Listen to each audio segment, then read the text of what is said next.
반갑습니다. 워칩입니다. 오늘은 이베이에서 구입한 중고 시계를 하나 소개하려 합니다. 스파이들이란 미국 브랜드로 시계는 2000년대 초반에 출시된 제품으로 보이는데 잘 찾아보면은 노스급으로 저렴한 가격에 구할 수도 있을 겁니다. 시계가 아담하고 심플한 디자인의 쿼츠 제품인데 사실 이 리뷰는 밴드에 더 초점을 맞췄습니다. 스파이델이란 이름이 다소 생소하실 수도 있는데 밴드를 보면 많이 익숙할 것 같네요. 팔찌형 밴드가 특징인데 최근에 이런 스마트워치용으로 많이 출시가 되어서 밴드가 주력인 브랜드이죠. 예상을 뛰어넘는 게 이 브랜드가 1904년부터 역사를 시작하는 100년이 넘는 전통을 지니고 있습니다.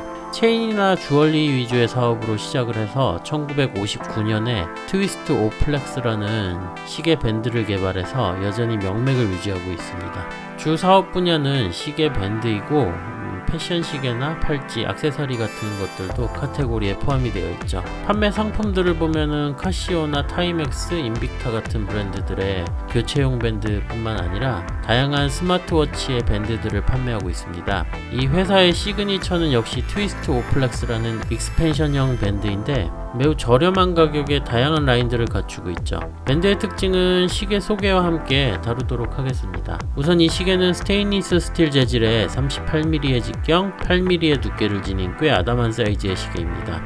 밴드는 스테인리스 스틸 재질이며 익스펜션 브레이슬릿이 장착되어 있으며 폭은 20mm이죠. 글라스는 미네랄로 소개가 되고 있는데 제가 육안으로 확인해 볼 땐 도명 아크릴 글라스로 보이네요. 무브먼트는 일본산 쿼츠가 장착되어 있고 방수 성능이 따로 나오고 있진 않는데 생활 방수 수준으로 추측이 됩니다. 자세히 살펴보면 일단 시계가 아담하면서 또렷한 인상을 주고 있죠. 38mm의 케이스에 다이얼 직경이 30mm 정도로 보이고 볼록 튀어나온 도면 글라스는 빈티지한 느낌을 잘 살리고 있죠. 다이얼이 블랙 바탕에 화이트 아라빅 인덱스가 또렷하게 들어가서 대비가 강한 디자인이죠. 작지만 시인성이 좋은 제품입니다. 상단에는 스파이델 로고, 하단에는 쿼츠 방수 표기가 들어가 있죠. 센터 세컨드는 10분초 핸즈가 작게 위치하고 있고 야광 성능은 없다고 보시면 됩니다. 케이스의 측면을 보면 단차들이 존재해서 도면 글라스까지 계단형처럼 보입니다. 두께는 8mm로 꽤 얇아서 좋은 착용감을 보이고 있죠. 용두는 평범한 모양이고 데이데이트 기능이 따로 없기 때문에 시분 조절만 가능한 단순한 시계입니다. 후면의 케이스는 스냅백 방식으로 간단한 표기들이 들어가 있고 오픈을 해보면은 세이코사의 하토리 PC21S라는 무브먼트가 보이는데 이 쿼츠는 데이트 기능이 없어서 10분초 핸즈만 작동시키는 기본형 무브라고 보시면 됩니다. 다음은 밴드입니다.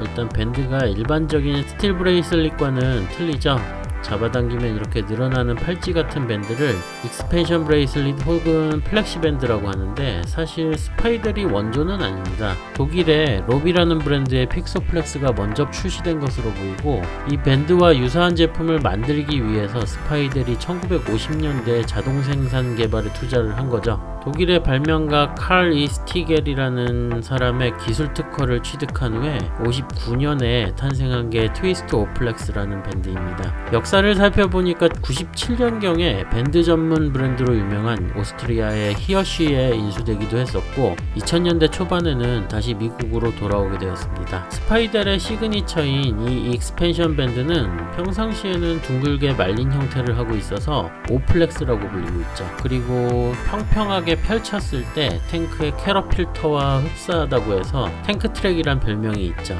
이런 밴드는 사실 60, 80년대에 유행했던 스타일로 빈티지 시계들에서 주로 찾아볼 수 있습니다. 그래서인지 저는 예전에는 이런 밴드가 루틴한다고 생각을 많이 했었죠. 그런데 최근 스마트워치에 이런 익스펜션 밴드가 자주 사용되고 있고 또 잘 어울리는 걸 보면은 레트로 스타일이란 게 주기적으로 돌고 도는 것 같습니다. 일단 이 밴드는 버클이 없는 팔찌 형태를 하고 있어서 착용은 매우 편합니다. 그리고 손목 두께에 따라서 조금씩 늘어나는 구조라서 웬만한 남성의 손목에는 전부 커버하는 것으로 보이죠. 일단 스틸밴드와는 틀리게 조립 구조가 복잡하다 보니까 링크의 조절이 쉽지는 않습니다. 해외 영상에서 조절하는 걸 한번 봤는데 도저히 엄두가 안 나더라고요. 혹시나 손목이 매우 얇아서 사이즈를 줄이려 한다면은 직접 사는 것보다는 시계방에 맡기는 게 더 나을 겁니다. 아니면 같은 사이즈의 여성용을 구입하는 하는 게 낫겠죠.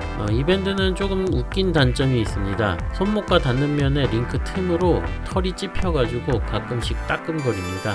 플렉스 밴드에서도 이런 점을 개선한 모델도 출시되고 있는 걸로 보이는데 오랜 시절부터 이 털 뽑힘에 대한 부분들은 지적이 되어 왔나 봅니다. 아무래도 서양인들의 팔에 복슬복슬한 털은 상극으로 보이네요. 아무튼 시계가 오래되었는데도 밴드의 품질은 매우 좋고 정교합니다. 착용을 해보면 다이얼이 좀 작게 느껴지네요. 마치 스와치의 구형 모델을 차고 있는 느낌이죠. 이지 투 리드가 특징으로 아기자기한 디자인에 좋은 시인성을 지녀서 호감이 가는 시계입니다. 밴드는 덜렁거림 없이 손목에 완전히 감겨서 편한 착용감을 주고 있죠. 복잡한 구조의 시계에 질린다 싶으면 이런 단순하면서도 유니크한 시계를 차보는 것도 나쁘진 않아 보입니다. 중고 제품이고 오래된 모델이라서 따로 평가하진 않겠습니다. 하지만 저한테는 나쁘진 않았던 제품이죠. 저는 신형보다는 구형이 더 좋습니다. 신형은 EL 라이트가 추가되어 있고 핸즈도 업그레이드 되어 있고 사이즈도 40mm로 커졌죠. 근데 컬러가 화이트 하나밖에 없습니다. 그리고 가격도 10만원 정도로 뭔가 애매하죠. 이걸 사느니 타이맥스를 사는 게 나을 것 같습니다. 그렇다고 구형 새 제품을 추천드리기에도 조금 애매한 게 이베이에서 파는 걸 보니까 시계만 2만원인데 또 배송비가 27,000원입니다. 이 해외 배송비를 보면은 좀 배보다 배꼽이 큰 기분이 들죠. 오늘은 시계보다는 밴드에 중점을 두고 리뷰를 해봤습니다. 모르고 계셨던 분들께 좋은 정보가 되었으면 하는 바람이죠. 그럼 영상은 여기서 마무리하면서 다음에도 다양한 주제로 찾아오도록 하겠습니다. 시청해주신 분들께 감사드립니다.